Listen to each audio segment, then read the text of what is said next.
may sakit sa inyo, dapat niya patawad ang mga nanununod sa iglesia para ipanalangin sila at paliginan ng galis sa pangalan ng Panginoon.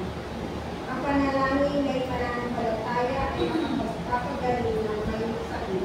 Ibabangon siya ng Panginoon at patatawarin kung nagkasala siya. Kaya nga, ipagtapat ninyo sa isa't isa ang mga kasalanan ninyo at ipanalangin ng isa't isa para gumaling kayo. Malaki ang nagagawa ng panalangin ng tao ang hindi. Lumapit nga tayo ng buong kapakababaan sa trono ng awa at pagsisinag lahat ng nagawa ng mga kasalanan.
Sa aming matapat na pagsisisi sa lahat ng nagawa ng kasalanan, binubuksan ng Diyos para sa atin ng paghilom mula sa kasiraan dulot ng kasalanan sa ating mga buhay.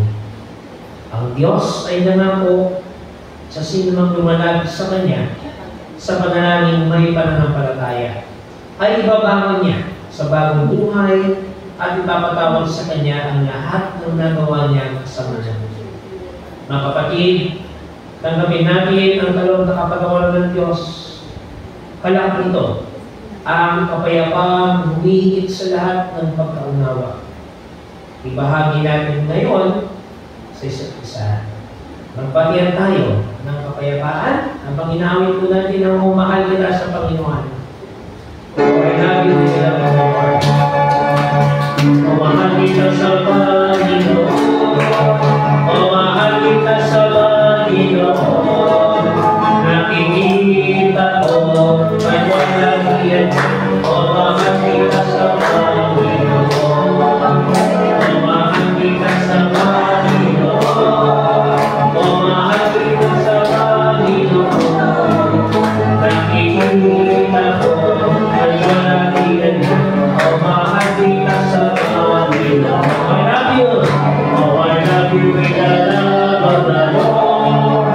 Yes, I love you with the love of the Lord. I can see you, glory Almighty. Yes, I love you with the love of the Lord. I love you.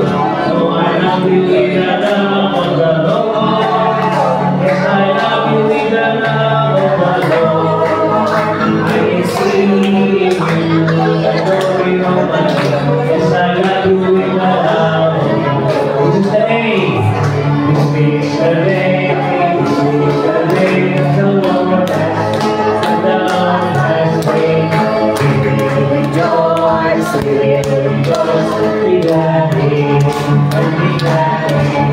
For this is the day that the Lord has made. We will rejoice and be glad. This is the day. This is the day that the Lord has. Ito ang araw. Ito ang araw. Ito ang araw na gawa ng Diyos. Nagawa ng Diyos. Tayo saya. Tayo saya. Tuloy.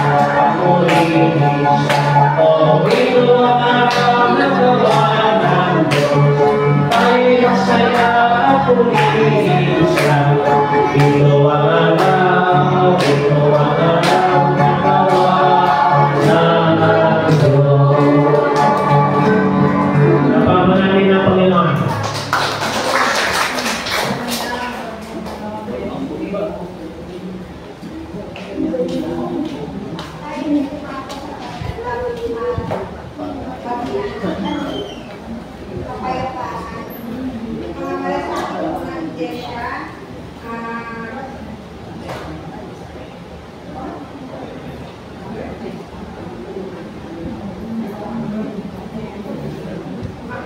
binabati po natin ang may mga kaarawan ngayong buwan ng September. Ngayon po, September 24, si Brother Manuel Taki. Bukas po si Ate Sophie.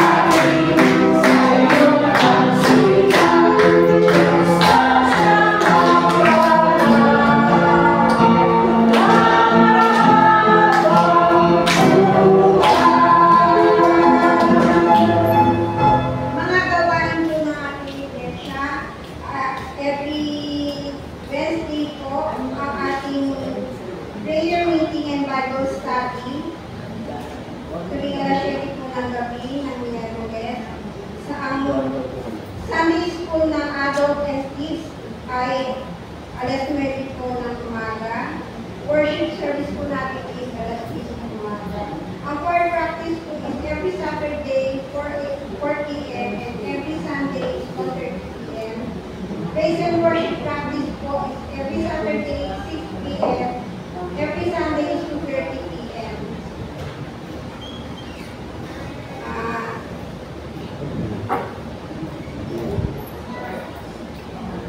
Mga babalita po ng mga CROs. Meron po ba?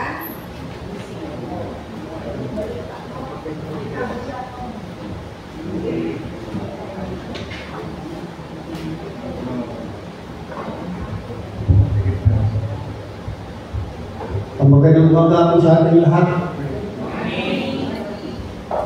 Kahapon po ay lumalong na nalakihan sa UCCT Salinas, Cavite.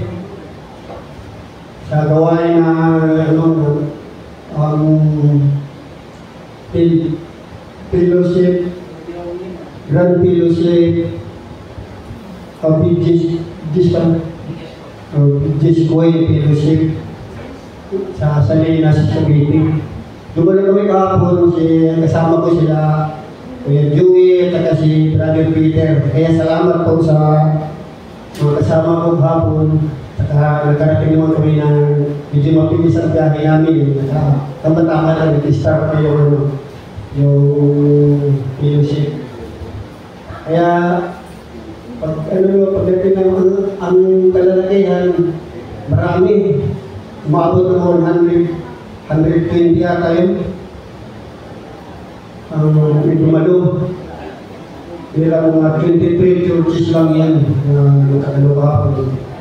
Kaya naging masaya naman ang namin kahapon doon. Ang aming nagaliwan sa Salinas.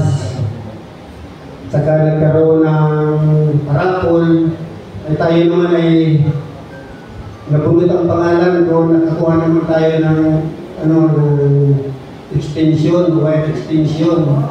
Kaya salamat sa Panginoon. Nagparapol lang kalagyan ng mahigit 10 piraso ng license.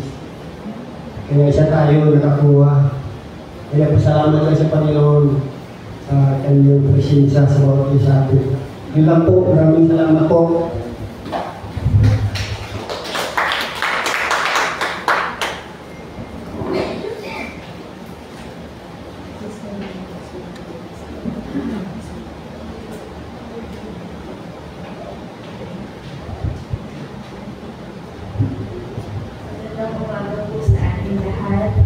Kahapon po, umattend kami ni Sister Giselle sa ating seminar na tinawag na centralized membership information system.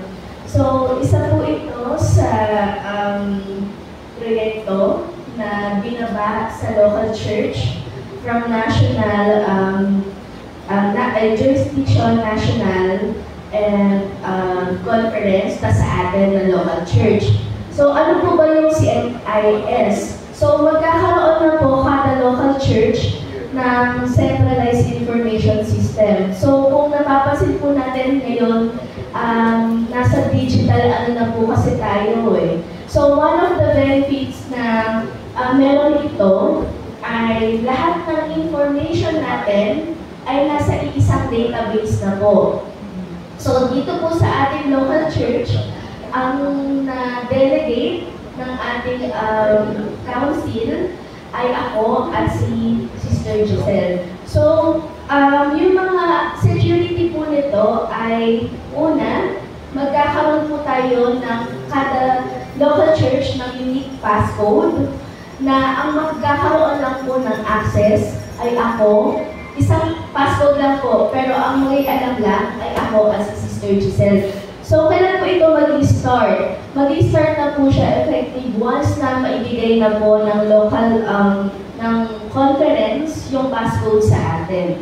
So, meron pong tinatawag na super admin. Yun yung pinaka-nag-run ng database sa buong, hindi lang po dito sa Manila. Kumbaga, lahat na po ng locality ng UCCP, ito na po ang gagamitin database. So, sa local church, kahit po ginawa po namin example ang Dinlasan family, paano po kapag nasa ibang bansa na. So, makikipag-coordinate po kami sa ibang miyembro ng ating iglesia na nasa ibang bansa if dito pa rin po sila sa Pasay. Kung dito pa rin po sila sa Pasay, ikokontak pa rin po namin yung paghingi ng personal information sa kanila. At meron po tayo pinatawag na Security Privacy Act. At nasa inyo po yun kung ano pong information lang ang gusto nyo pong ibigay sa amin. If you want to disclose kung ano yung trabaho nyo, okay lang po kung ayaw nyo din. At kung ano po ang iba pang mga detalye. Kasi yung confidentiality rin po ay iniingatan namin kasi kapag may nakalabas dyan, ang mananagot lang kami ni Ate siya. So, second po is hindi po namin siya pwede i-disclose. For example, si kapatid na ganito ay may kailangan informasyon na tungkol sa ganito. Bago po namin yung ibigay, kailangan po muna namin ang approval ng konsilyo. Kasi mabigat po ang aming kakapitan ng mga impormasyon at hindi po namin siya pwede basta ibigay kung kanino lang. At kung hindi naman ganon, kaseryoso yung grounds. Pero kung gusto lang po natin tanungin kung ano talaga yung trabaho nito, eh hindi po namin yung pwede gawin. So ngayon po, nag-iisip kami ng pamamaraan kasi ang ibibigay lang ng conference is yung papel. Ayaw naman po namin magkaroon ng yung system or yung mga technical errors na mali yung ganito kasi sinulat na ganito ganyan. Kaya ang iniisip po namin na paraan ay once na magkaroon na po kami ng draft ng same format na binaba ng conference, ay mag-iisa-isa na lang po kami per family. Para hindi na rin po tayo hirap na isa-isa yung paghingi ng information. So, ang hinihiling po ng conference mula national and jurisdiction ay magkaroon po tayo ng pagkakaisa sa bagong sistema na ito. Kasi una sa lahat ay hindi na din daw po nagiging updated ang mga impormasyon ng mga miyembro ng iglesia. Pangalawa din daw po, may nagtanong na paano daw ano daw yung magiging level ng security ng nasa conference pati ng national. Huwag po kayo mag-alala kasi sila po, hindi rin nila makikita yung information ninyo. Ang makikita lang nila, they can access the local church, pero ang makikita lang po nila doon, ilan ng babae ng iglesia, ilan ng lalaki ng iglesia, ilan ang local churches dito sa South Manila at sa iba't iba pong lugar. Pero dito po sa locality natin, ang may access lang ng personal information ay magiging si Ate Cha at ako. So, inaantay lang po namin at mag-announce din po kami further kung nasa amin na po at mag-start na po kami. Kasi as soon as possible, gusto na po nilang makolect lahat at makompleto na itong bagong system na to. Kasi una po, di ba kung napapasin nyo, meron lang tayo membership form. So, nawawala, hindi nagiging updated. Kaya po, may second pa, yung mga galing na ibang province, yung mga affiliated. So, pinapatanong din daw po kung hindi permanent na ba silang nilipat ng local church para maasikaso na yung transfer nila or dito lang din sila as visitor.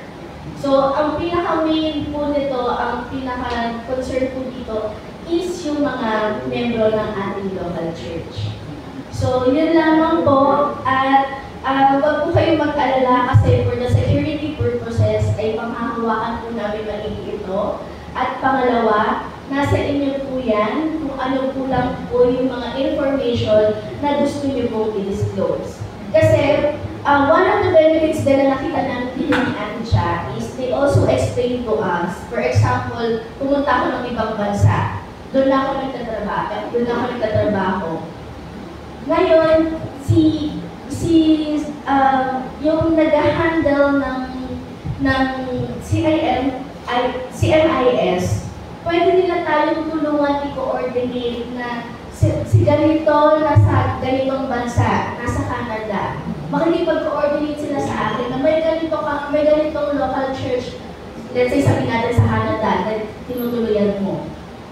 So, madali na rin po for the security and as well as yung coordination na hindi may mga mawawalang membro sa ating simbahan.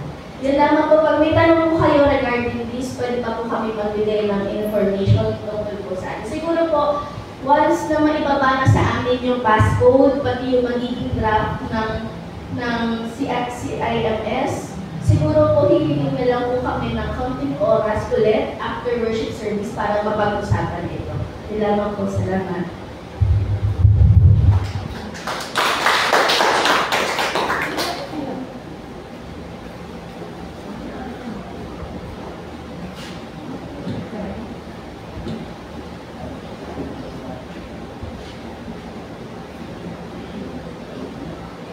Morning po.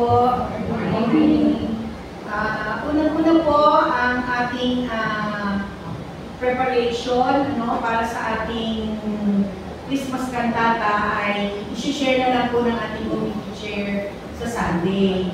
Pag na-prepare, although yung committee po ay naghahanda na ng maraming preparasyon, yung feedback po nito ay malalaman po natin sa ating committee chair kay Elder Loida, which will be announced on Sunday. And then for the choir preparation, in behalf of Elder Ime, magmi-meeting naman po ang choir mamaya in preparation din po sa ating Christmas cantata. Okay?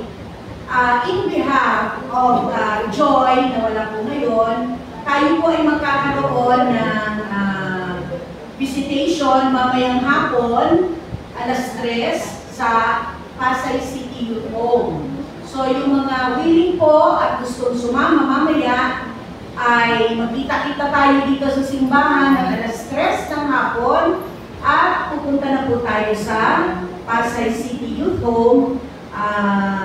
Initially, ang mga bata po doon ay nasa 18 or 19 kung hindi ako nagkakamali. No? So we hope na talaga dapat nababawasan ng mga bata. Ayaw natin na may bata sa Pasay City Youth Home. No? Kaya mamayang hapon po, ipapanalangin natin sila at bibigyan natin sila ng kaunting inspirasyon para naman ang mga batang to ay hindi mawala ng pag-asa. Ano po? Ayan. And then, nakalimutan ba ako? Parang nasabi ko naman po lahat, ano? Sige. Pastor, dadagdagan na lang po ng ating pastor. Salamat po.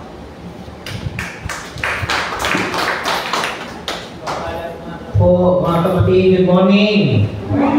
Salamat po sa Panginoon at tayo po ay nasa huling linggo na sa buwan ng Setyembre. At nagpapasalamat po tayo sa buong buwan ng Edukasyon Kristiyana, Christian Education Month and Nurture Month, na tayo po ay nagkasama-sama at nagkaroon po ng iba't ibang mga ekspresyon ng gawain po para sa ating Panginoon.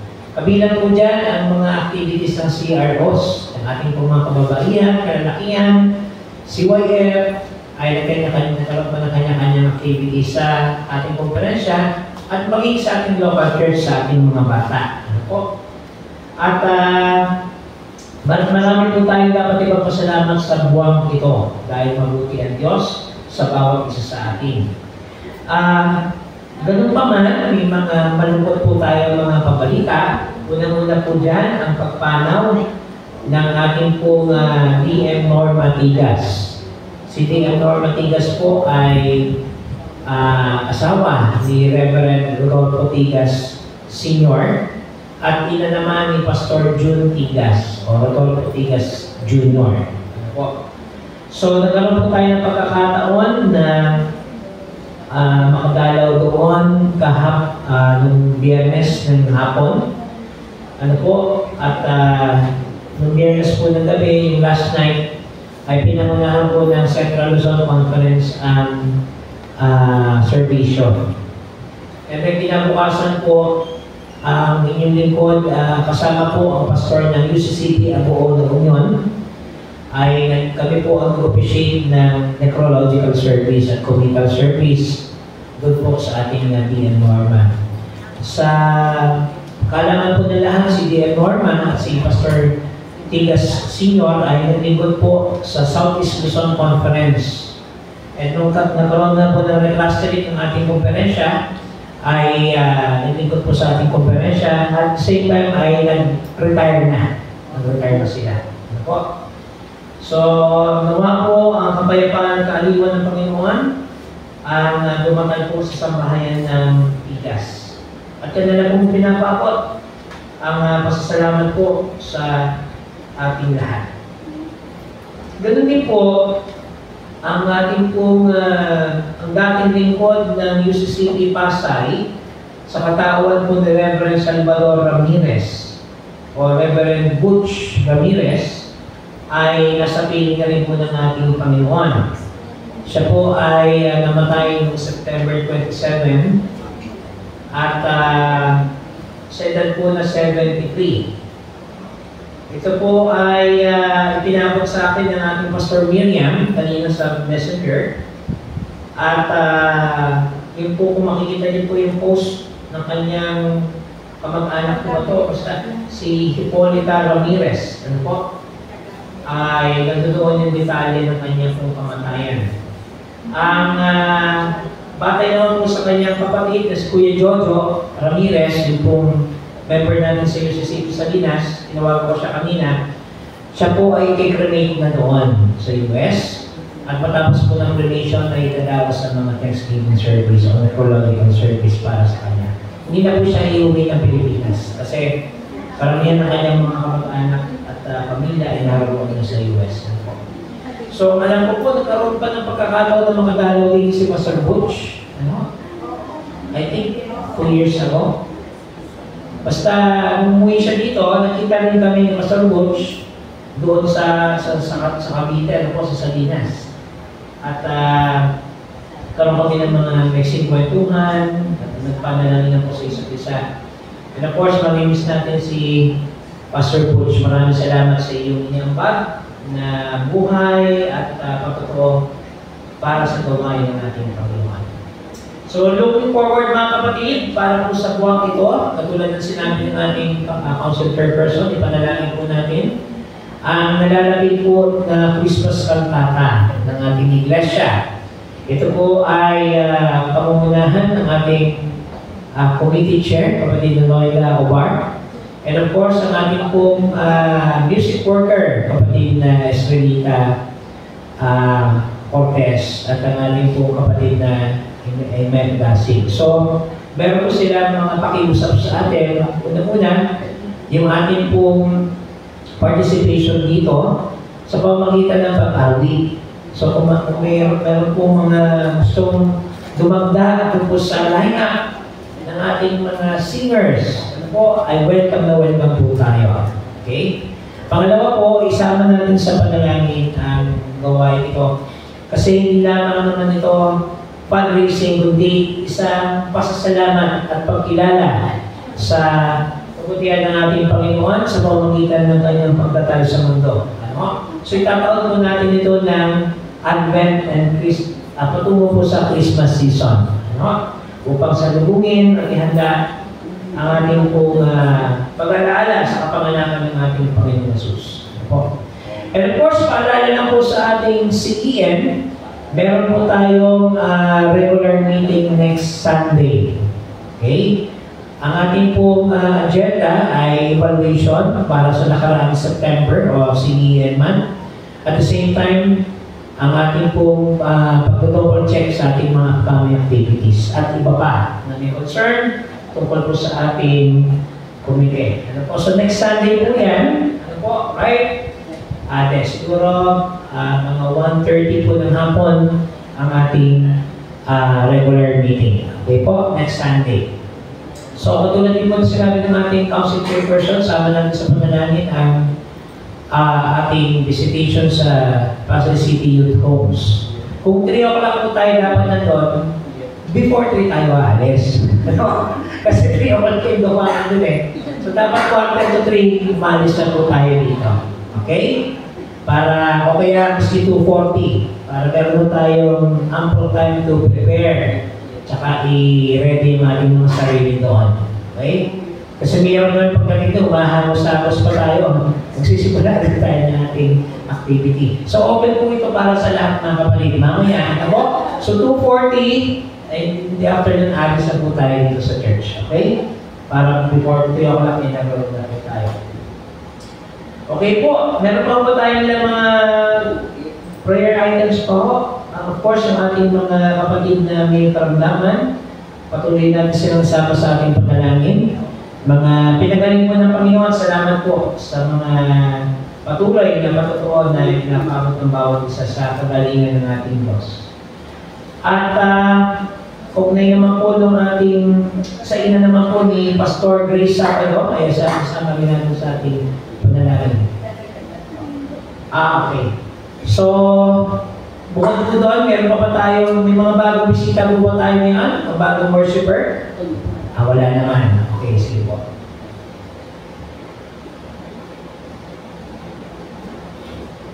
Karagdagan po pala sa announcement ko kanina. Pasensya na kayo ha, makakalimutin na ako. Sa darating pong linggo ay PCU Sunday. Kaya po, yung ating mga kapatid na naging estudyante, nag-aaral, at graduate sa Philippine Christian University sa Taft Avenue or sa branch po natin sa Dasmariñas, Cavite, ay ating pong pararangalan sa Sunday. Kaya po, yung mga graduates natin, ang mga nag-aral sa PCU ay iniimbitahan na po natin sila na magsimba sa Sunday. So yung mga anak po ninyo, kung sila ay estudyante ng PCU, ay sana ay makasama po natin sa Sunday para magparangalan po natin silang lahat. Maraming salamat po.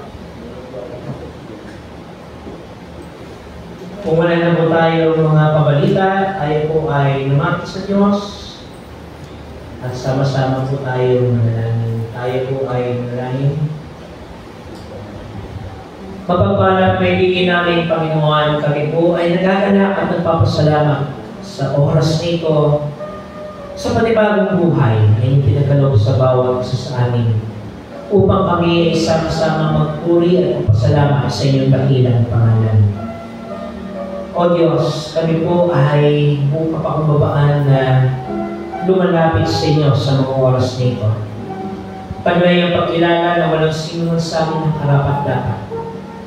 Kami lahat ay nagkulang at nagkaroon ng kahinaan laban sa inyo at sa aming kapwa, sa isip, sa salita at sa gawa.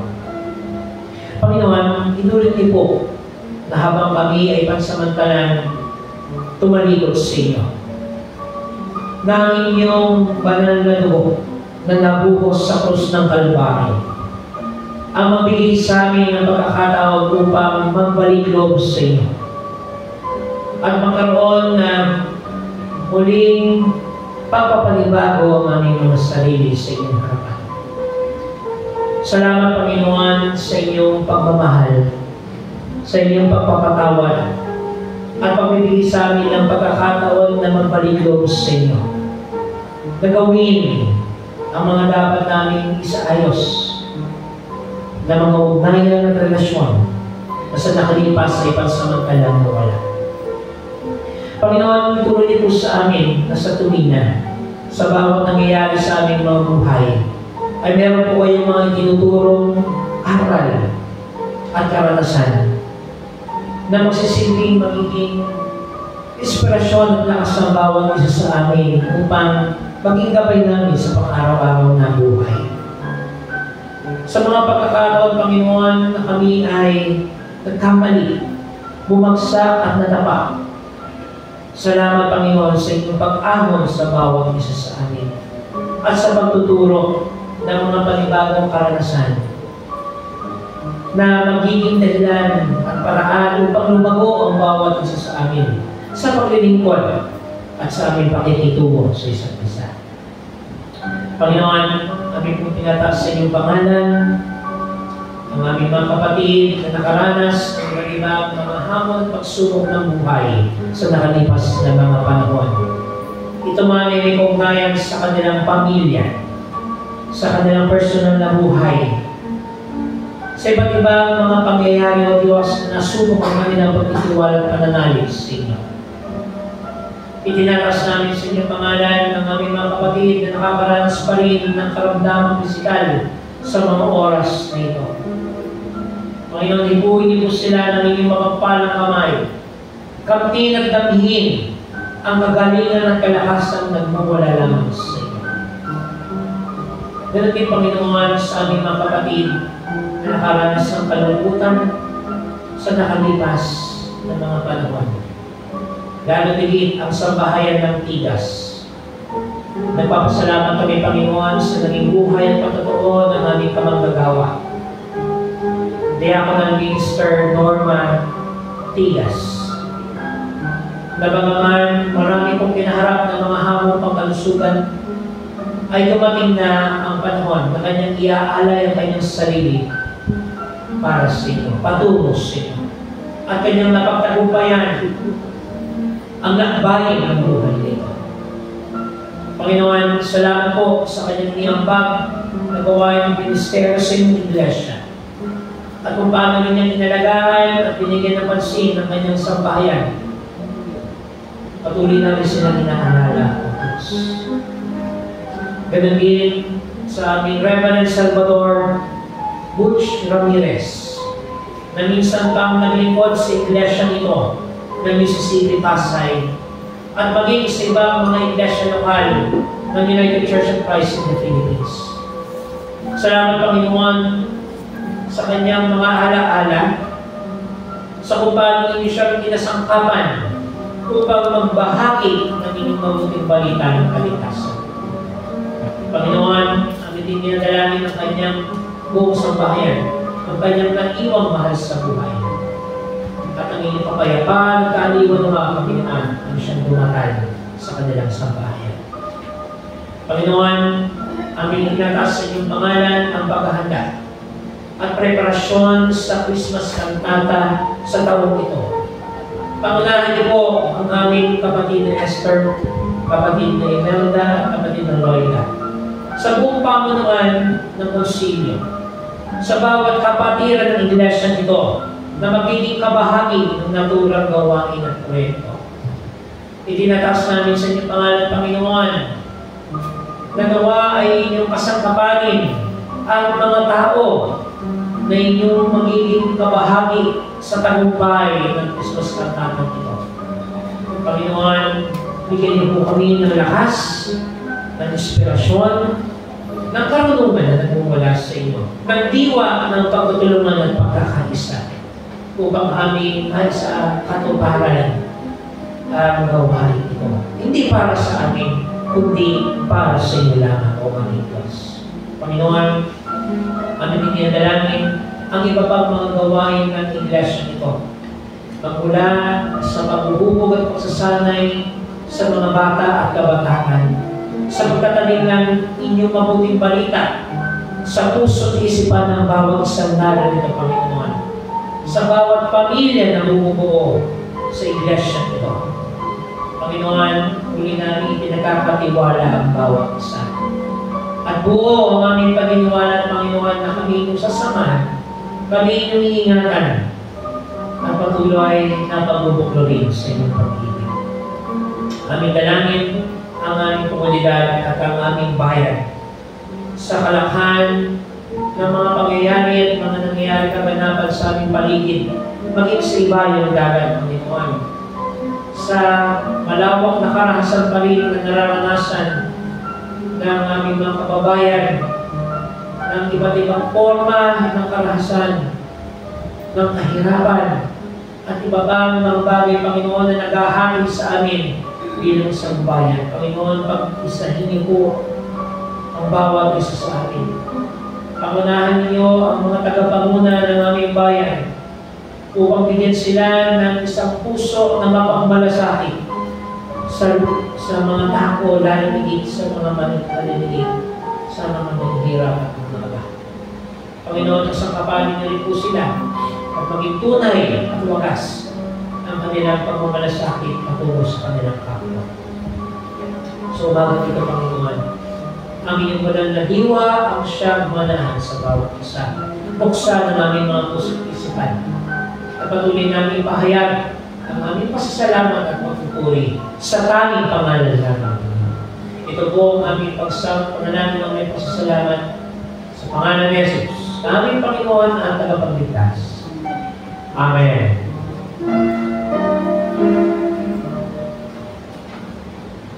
Have your own way, Lord. Have your own way. You are the Father. I am the clay. Mold me and make me after your will. Lord, I am waiting. Yield and still. Tayo po lahat ay tumayo bilang paggalang sa pagbasa ng ating mga banal na salita na magmumula sa luma at sa bagong tipan. Mula po sa lumatipan, ating po basahin ng sakitan, awit 154. Kung ang Panginoon ay hindi pumalit sa atin, ano kaya ang nangyari? Sumagot kayo, mga taga-Israel. Kung ang Panginoon ay hindi pumalit sa atin o sinalakay tayo ng ating mga kaaway, maaaring pinatay tayo dahil sa pagkinggan nila sa atin. Maaari para tayong tinangay ng lahat at nalunod dahil sa malakas na agos ng tubig. Purihin ang Panginoon dahil hindi niya pinayagan na patin tayo ng ating mga kaaway na parang mabangis na amin. Ang tulong natin ay nagmamula sa Panginoon. Nawawalan natin pagpapalpas. Sa salita ng Diyos, purihin ang Panginoon. Nakatakas na kayo tulad ng libong nawala sa nasiralapitan. Ang tulong natin ay nagmula sa Panginoon na gumawa ng langit at ng lupa. Ang salita ng Diyos, purihin ang Panginoon. Manatili po tayo nakatayo sa pagbasa ng Ebanghelyo ng aming Panginoong Hesus ayon kay Marcos, Kabanatang 9, versikulo 30 hanggang 50. The Gospel of Mark, chapter 9, verses 38 to 50. Sumagot sa kanya si Juan, Guro, nakita namin ang isang taong nagpapalayas ng mga demonyo sa pamamagitan ng pangalan mo. Ngunit hindi siya sumusunod sa atin. Pinagbawalan natin siya sapagkat hindi siya sumusunod sa atin. Ngunit sinabi ni Jesus, huwag niyo siyang pagbawalan sapagkat walang taong gumagawa ng himala sa pangalan ko at makapagsasalita agad ng masama laban sa akin. Ito ay sapagkat ang hindi laban sa inyo ay palit sa inyo. Dahil kayo ay kay Kristo, maaaring may magbigay sa inyo ng isang basong tubig sa pangalan ko. Patotohanan ang sinasabi ko sa inyo, kaya na hindi mawawalan ng gantimpala at taong iyon. Ang sino man ay maaaring maging sanhi ng pagkatisod ng isa sa mga maliliit na ito na nananampalataya sa akin. Mabuti pa sa kanya na talian ng giningang pato sa liig at itapon siya sa dagat.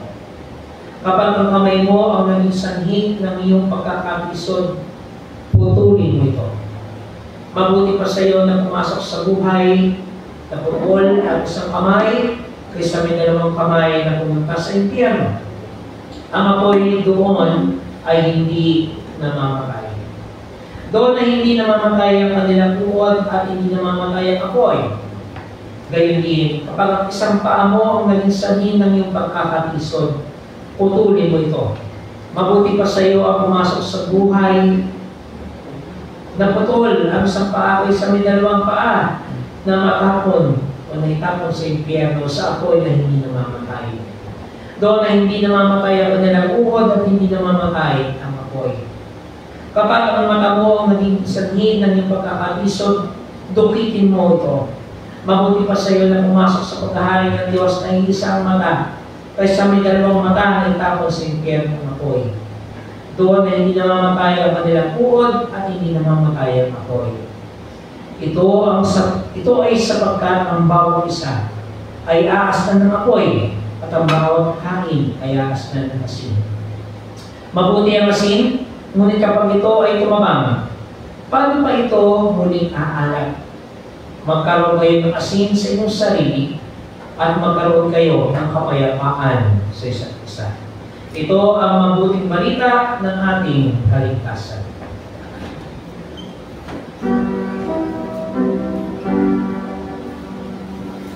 Ang salita ng Diyos ay mayaman,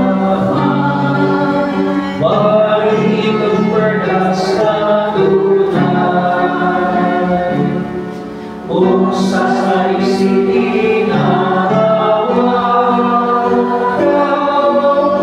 may tanging lubot na buhay. Ang salita ng Diyos ay may sina.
Salamat po sa ating koro. Yan po ay prelude para sa ating kantata. Tayo po ipapasalamat sa Diyos sa panibagong buhay taas na Kanyang pinagkaloob sa atin. At tayo po ay nasa huling linggo na sa buwan ng Setyembre. At sasapit na sa buwan ng Oktubre sa ilang mga araw. Ang buwan po ng Setyembre ay hindi lamang panahon na sumisilip si Jose Marichan sa mga Facebook, kundi ito po ay panahon ng edukasyong Kristiyana at pangangalaga.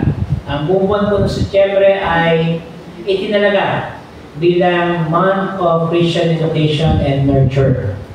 At sa mga nakalipas po ng linggo ay ating pong binigyan ng kahalagahan at kahulugan kung ano para sa atin ang edukasyong Kristiyana. At tayo po ay naniniwala ng salita ng Diyos ang source o pinagmumulan ng karunungan ng bawat isa sa atin at ang pagkatakot sa Kanya ang pasimula ng karunungan. At kinakailangan po itong alagaan. So pag tayo po ay natuto ng salita ng Diyos, hindi po sapat yung isang beses ay natuto na tayo, kundi ito po ay tuloy-tuloy na proseso at pag-aaral ng Kanyang salita. Sa bawat araw na binibigay sa atin ng Panginoon, natututo tayo. At meron siyang aral na itinuturo sa atin. At hindi po binigyan ng pansin ang lingkod ng mga bata o Children's Sunday. At para sa atin, ang mga bata ay napakahalaga upang maging kasalukuyan at kinabukasan ng iglesia at maging ng ating bayan. Sa mga bata, naroroon ang presensya ng kaharian ng Diyos sapagat sila ay nabibilang sa Kanyang kaharian. At hindi po binigyan ng pansin ang lingkod ng sambahayan o Family Sunday. At importante po na ating itinuturing ang bawat isa bilang magkakapamilya. Bagaman, hindi po tayo magkakadugo. Tayo po ay iisang pamilya, iisang sambahayan ng Diyos. At atin din po binigyan ng pansin ang Fellowship of the Least Coin Sunday, na kung saan ang kahalagahan ng panalangin ay napaka-esensyal sa buhay at ministeryo ng iglesia. At ang Fellowship of the Least Coin ay pagpapaalala din na bagaman tayo ay hindi dakila sa paningin ng mundo ito, subalit dakila naman sa harap ng Diyos kapag merong malinis na puso. So umagang ito ay ating pong nabasa muli sa Ebanghelyo ni Marcos ang iba't-ibang mga kahulugan at interpretasyon ng pagmiministeryo ng ating Panginoong Kristo. Again, sila po ay nasa panahon na sila ay nagpapagaling ng mga may sakit, nagpapalayas ng mga demonyo at iba pa. At nagpapaalala sa atin ng ating Panginoong Jesus ay merong layunin o dakilang layunin, the great purpose kung bakit po siya naririto sa mundo ito. At yan ay upang isa katuparan ang kalooban ng Diyos Ama. At sa unang talata po mula sa verse 38 sa chapter 9 ng Marcos ay ganito ang sinabi. Sumagot sa kanya si Juan, Guro, nakita namin ang isang taong nagpapalayas ng mga demonyo sa pamamagitan mo. Ngunit hindi siya sumusunod sa atin. Pinagbawalan namin siya sapagkat hindi siya sumusunod sa atin. So, narito ang isang alagad nag-report, nagsumbong sa ating Panginoong Jesus. Sabi niya, Panginoon, makita niyo naman na nagpapalayas tayo ng mga demonyo sa pamamagitan ng pangalan mo. Pero meron pong hindi isang sumusunod sa atin. At pinagbawalan namin siya dahil hindi siya sumusunod sa atin. Sa ibang translation po, o sa ibang translation, yung sumusunod ay nilagay na ganito, hindi siya kabilang sa atin. Okay? So, narito po ang isang sitwasyon na sinasabi ng alagad ng Panginoong Jesus na merong gumagamit sa pangalan ng ating Panginoong Jesus upang magpalayas ng demonyo. pero hindi siya kabilang sa kanilang circle o hindi siya kabilang sa kanilang grupo. So meron pong sense of exclusivity na tinatawag dito. At ito po ay nangyayari sa buhay natin bilang isang komunidad at bilang isang iglesia. Alam niyo, tayo bilang church, may mga ano pa yan eh, may mga subgroups pa yan. Ano po yung pwede natin makadaupang palad ayon sa inyong interest? Di ba? Siyempre, pag pareho kayo ng interest, nakakasama-sama kayo. Pag ayon sa inyong motive or purpose, okay? Yung ayon po sa inyong line of ministry, kapag ito yung inyong gustong ministry, nakakasama kayo. So within the church, meron po tayong mga subgroups ayon sa pagkakatawan at ministeryo ng bawat isa sa atin. Pero meron din pagkakataon na nagkakaroon tayo ng mga subgroups, depende kung saan tayo nagkakaisa naman. At depende kung ano yung ating pinag-uusapan. Ano? So, meron tayong group within the group, community within the community. Ngayon, sabi ng ating Panginoong Hesus ay ganito, huwag ninyo silang pagbawalan sapagkat walang taong gumagawa ng himala sa pangalan ko at makapagsasalita agad ng masama laban sa akin. Ito ay sapagkat ang hindi laban sa inyo ay panig sa inyo. Simple lang po, yung sinabi ng ating Panginoon. Huwag tayong maging eksklusibo sa kanila. Ang ministeryo at layunin ng Diyos para sa sangkatauhan ay para sa lahat, hindi lamang para sa ilan. Nangangahulugan ng pag-ibig ng Diyos para sa lahat. Ang kaligtasan ng Panginoon para sa lahat. At ang iglesia ng Panginoon para sa lahat. Ayaw naman po natin na magkaroon tayo ng pagkakahiwa-hiwalay at paksyon. Hanggat maaari na merong namumuong mga subgroups within ourselves, within our own ranks, basahin na po natin yan mga kapatid. Sapagkat hindi po ito nagtatakda at nagbibigay ng paglago sa ating buhay bilang isang iglesia. At ang nais ng ating Panginoong Hesus, maramdaman at maranasan ng bawat isa ang kanyang pag-ibig. Sumunod po, itong ating mga talata mula sa verses 42 hanggang 47, mabigat talaga. Kasi sabi ng ating Panginoon, kung merong paraan o dahilan na ikaw ay nakakasala sa harap ng Diyos at sa harap ng kapwa, may iba, tanggalin mo na yan. Naalala ko po yung kwento ng isang pare sa kanyang homilya. Meron daw pong namatay na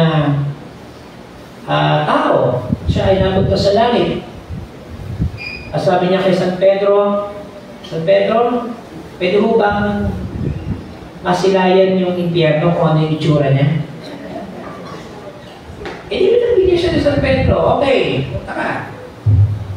So first time around, sabi nung lalaki, sabi niya, nag-report siya kay San Pedro, kumusta ang impyerno? Okay naman po. Parang wala naman doon sa sinasabi nila na mainit. Sige, pumunta ko ulit, second time. Ibalik ulit yung lalaki. Report ulit siya kay San Pedro. Sabi niya San Pedro, how's hell? Sabi niya, okay naman. It's fine. Sabi niya gano'n. So third time around, eto na.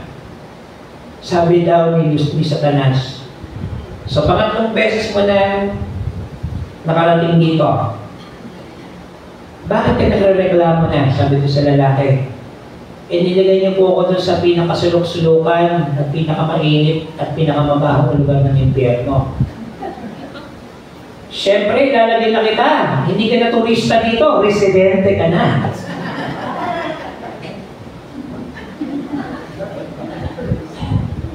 Alam niyo po itong passage na ito, nakakatakot. Kasi anuman ang ating actions dito sa mundo, ay pagdudusahan natin at pagbabayaran sa kabilang buhay. So, pagpapaalala ng ating Panginoon Hesus ay simple. Kung merong bagay na nagdudulot upang mapalayo tayo sa Kanya, tapusin na natin dito. Tuldukan na natin habang tayo nabubuhay pa. Kasi wala na tayo magiging chance pagdating doon sa kabilang buhay. Ngayon pa man, magbalik loob na tayo sa Diyos. Kung meron man tayong masasamang ugali, maling kaisipan, uri ng pamumuhay, mga masasamang gawin na nagdudulot upang tayo'y malagak at masagdak sa kasamaan, gawin na natin ito ngayon pa man. Ngayon, napaka-importante po ng pag-aalalayan bilang magkakapatid. Siyempre, kailangan natin magpaalalahanan sa isa't isa, magpanalangin sa isa't isa, at kung meron man tayong nasabing hindi maganda sa ating kapatid, na nasaktan ng kanyang damdamin, humingi tayo ng pagpapatawad. Alam mo ninyo, minsan inaiwasan yan sa loob ng ating iglesia. Nakaroon ng konting tampuhan. No? Siyempre, nagkakaedad na rin. Medyo sensitive na tayo sa mga naririnig natin. Pero, alalahanin po natin mga kapatid na ang bawat ginagawa ng isang nagmamalasakit ng Kristiyano ay upang isalba ang kanyang kapatid at ilayo sa anumang tiyak na kapamakan. So tayo po ay dapat mag-alalayan pa rin sa isa't isa. Huwag nating masamain yung mga pagpapaalala sa atin. Dahil yan ay nakaugat sa pagmamahal at pagkakaisa natin bilang magkakapatid at bilang isang pamilya. So umagang ito, ang sabi ng ating Panginoon, mabuti ang asin. Ngunit kapag ito ay tumabang, paano pa ito muling aalat? Magkaroon kayo ng asin sa inyong sarili at magkaroon kayo ng kapayapaan sa isa't isa.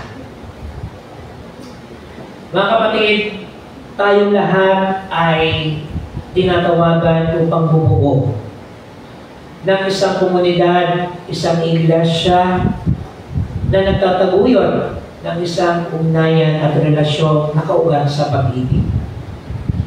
At sa umagang ito, pinapaalalahanan tayo ng ating Panginoon na gumawa at magkaroon ng bahagi sa pagbubuo niya. At hindi pa huli ang lahat. Sa bawat oras na inibigay sa atin ng Diyos, sikapin natin na gawin na makabuluhan ng lahat ng ito. Sa pangalan ng Ama, ng Anak, at ng Espiritu Santo. Amen.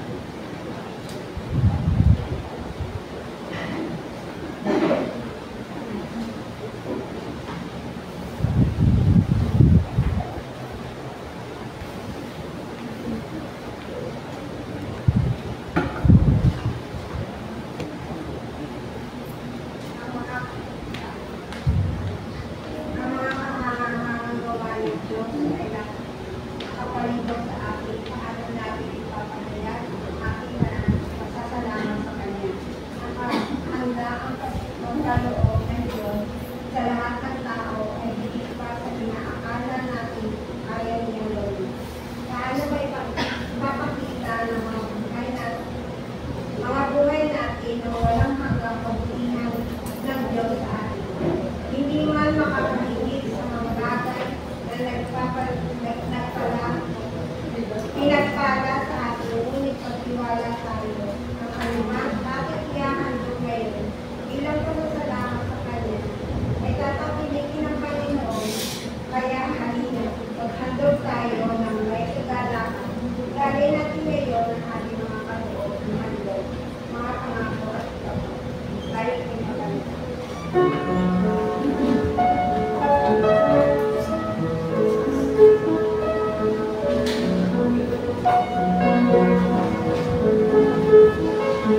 pagmamahal. Tanggapin at pagpalain ng aming mga Panginoon. Amen.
Ang inyong biyaya habag ay sapat nga o aming Diyos. Sapagkat kami ay hindi sapat sa inyong paningin. Kami nagkulang, tumalikod, at nagkaroon ng pagkakasala laban sa inyo. Ang inyong habag at biyaya, Panginoon, ang nagbibigay sa amin ng bagong kahulugan, ng bagong katangian bilang mga ginagawang anak ninyo. At mga binigyan ng bagong pag-asa upang harapin ang buhay nito ng may pananalig at pagtitiwala sa inyo.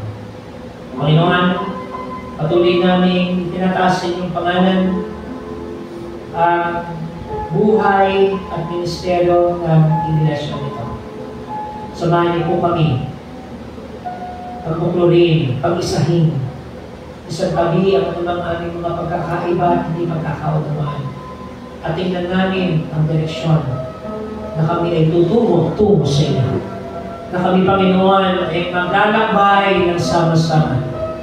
Na kami maglalakbay patungo sa inyong mabuting balita ng kaligtasan. Panginoon, magpapasalamat po kami sa mga kapatid namin na nagdiwang at magdiriwang ng kanilang kaarawan sa nakalipas na linggo. Sa aming kapatid na Ogie at sa aming kapatid na Angie at maging sa isa pa naming kapatid Panginoon na nagdiwang ng kanyang kaarawan kay kapatid na Beladio. Ngayon din sa aming kapatid na Sophie na magdiriwang naman ang kanyang kaarawan sa araw ng bukas. Panibagong buhay, lakas ang inyong pagkalamuha o aming Diyos.